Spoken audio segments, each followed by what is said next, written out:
Бәріңізге сәлем, сіздермен халық арнасы. Бүгінгі видеода қан сұйылтудың бірнеше жолдары туралы айтып беретін боламын. Қан ағзадағы ішкі сұйық ортаның бірі. Қанның құрамында негізгі үш элемент бар. Ол эритроцит, лейкоцит және тромбоцит. Эритроцит оттекті тасымалдаса, лейкоцит микробты өлтіреді, ал тромбоцит қорғанысқа жауап береді. Қанды ұйыту да осы тромбоциттің жұмысына тікелей қатысты. Мәселен, сіз жарақат алсаңыз, жараның бетіндегі қан қоюланады. Мұның адам өміріндегі маңызы өте зор, себебі жарадағы қан ұю арқылы ағзаны қансыраудан сақтайды. Алайда тамырдың ішінде қан ұйып қалатын жайттар да орын алып жатады. Ол жағдай жалпы қан айналымы жүйесіне кері әсер етіп, адам өміріне қауіп төндіреді. Ал осы қанды қалай сұйылтуға болады? Бірінші әдіс өте қарапайым. Қанды судың көмегімен сұйылтуға болады. Жалпы адамдар өте аз көлемде су ішеді.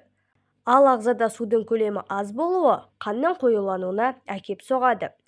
Қан сұйылту үшін адам тәулігіне 1,5 литр таза су ішу керек. Ғаламторда көпшілік арасында 3-4 литр су ішу керек деп жатады. Ол дұрыс емес. Адамға күніне 1 немесе 1,5 литр су ішсе, сол жеткілікті болады.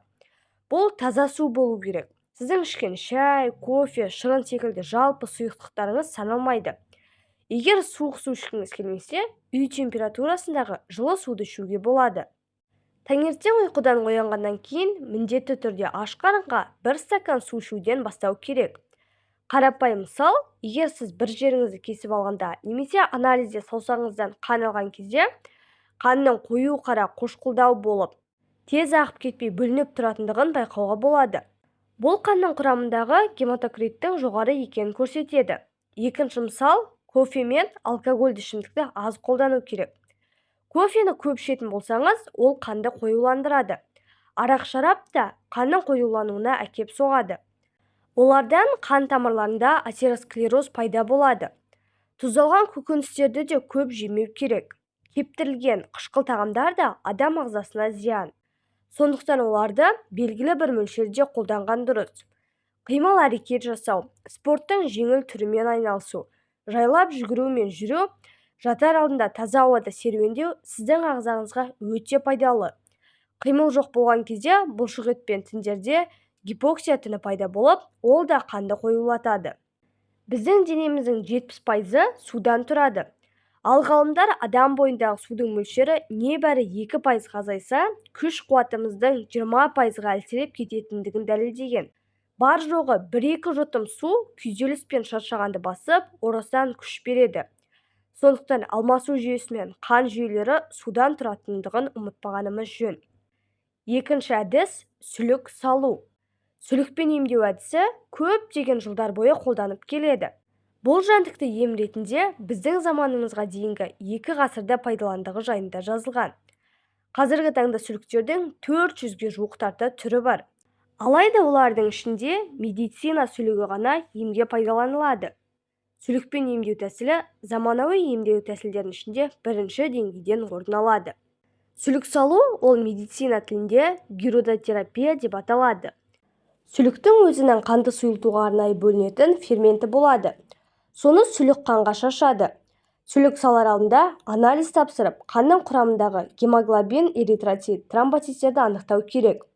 Анализ дұрыс болмаса, сүлікпен емдеу тәсілін қолдануға болмайды.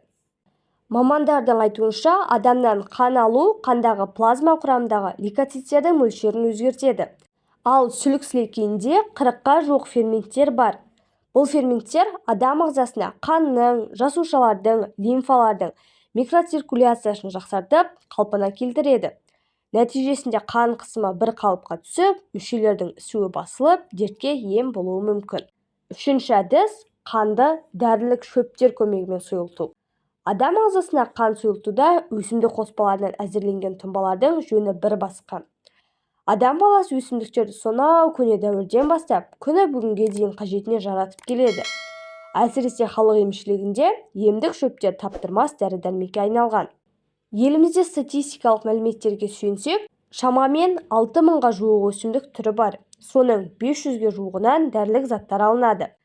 Көбінесе кейбір адамдар шөпті жеңіл санап дұрыс ішпейді. Тибетте шөпті де дәрі санайды. Егер шөпті дұрыс біліп ішпесе, керісінше әсер беруі мүмкін. Қанды сұйылтып жіберуі де ғажап емес. Бұл ғылыми түрде дәлелденген. Қанды сұйылтуға екі түрлі шөп бар. Ол бал нәрлі хош иісті өсімдік, түйе жоңышқа және ақ талдың қабығы. Екеуі де біздің елде бар шөптер. Дәріханадан алып, қолдану тәсілі бойынша дайындап ішу керек. Бұл дәрілік шөптерді 3 апта ішсе жеткілікті. 4 айдан кейін қайталау керек болады. Тағамға сарымсақ, аскөк, балдыркөк және ақжелкенді қосып жесе, ол да адам ағзасына пайдалы. Ақжелкен өсімдігін әдетте салат немесе тағы да басқа тағамдарда әдемі етіп көрсету үшін пайдаланады. Жарты кесе ақжелкеннің құрамында күндізгі нормадағы А дәруменінің 100%, Б дәруменінің нормадағы шамамен 10%, С дәруменінің күндізгі керек болатын 50%-ын ала аласыз. Екіншіден, қант диабетіне шалдығу қаупі төмендейді. Сонымен бірге жүрек саулығы жақсарады. Ақжелкен фолий қышқылының қайнар көзі болып табылады. Ал аскөк болса, тағамға ерекше дәм беретін өсімдіктердің бірі.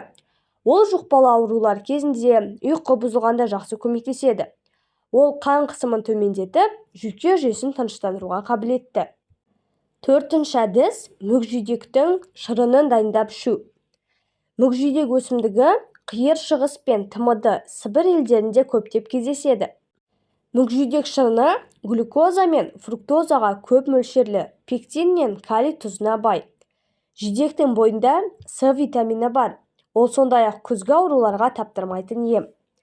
Мүкжидектің компоты өте пайдалы, бірақ мүкжидектен кейін суды көп ішу керек болады.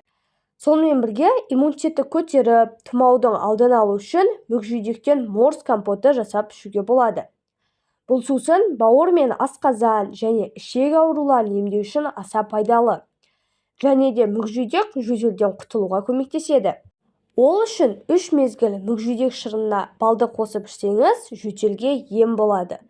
Сонымен қатар бұл жеміс ауыз қуыс ауруларының барлығына ем. Мүкжидек балалар мен ересектердің иммундық жүйесін нығайтып, денені токсиндерден тазалап, қан қысымын қалпына келтіруге өз үлесін қосады. Сонымен бірге денедегі тәбет, метаболизм және ас қорыту жүйесін жақсартады. Және де мүкжидек жемісі тисет үшін өте пайдалы. Қанның қоюлануының бірден-бір себебі бұл күйзеліс. Күйзеліс адамдардың жұмыстағы қарым-қабілеті мен айналасындағылармен өзара байланысына, өмір сүру сапасына айтарлықтай әсер етеді. Депрессияның ең ауыр формасы адамның өзіне өзі қол жұмсауына дейін алып келуі мүмкін. Сонымен қатар күйзеліс қанның қоюлануына үлкен себептің бірі. Күйзелістен арылу үшін тыныштандыратын шөптер, шүйгін шөп, тау жалбызы және долана тұнбаларын ішіп отыру керек. Дәрілік шүйгін шөп көп жылдық шөп тектес өсімдік болып табылады. Бұл өсімдіктің тамырының құрамында эфир майлары, сірке қышқылдары, крахмал және қант бар. Дәрілік шикізат ретінде гүлдегеннен кейін күз айларында сабағы мен жапырағы қурай бастаған кезде тамырын қазып алады. Шүйгін шөп тұнбасы жүрек қан тамырларын жақсартуда, нерв жүйелерін емдеуде пайдаланылады. Ал долана жүрекке қан апаратын қан тамырлары мен ми тамырларын кеңейтіп, жүйке жүйесін тыныштандырады.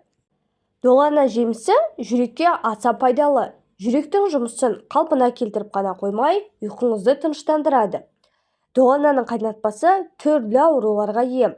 Бірақ қан қысымы төмен адамдарға долананы қолдануға болмайды. Және де асқазан ауруын қоздыруы мүмкін. Долананың қайнатпасы мен тұнбасы аш қарынға ішуге болмайды. Кері әсерін тигізуі мүмкін. Артық мөлшерде қолданған жағдайда жүрегі айнып, басы айналуы мүмкін. Сондықтан мамандар кез келген дәрілік шөптер мен өсімдіктерді, жемістерді тек мөлшермен қолдануға кеңес береді. Денсаулық адамға берілген ең қымбат сый. Сондықтан да аурулардың алдын алу үшін дәрігер мамандардың кеңесінсіз өздігінен емделу жолдарын қолданбаңыздар.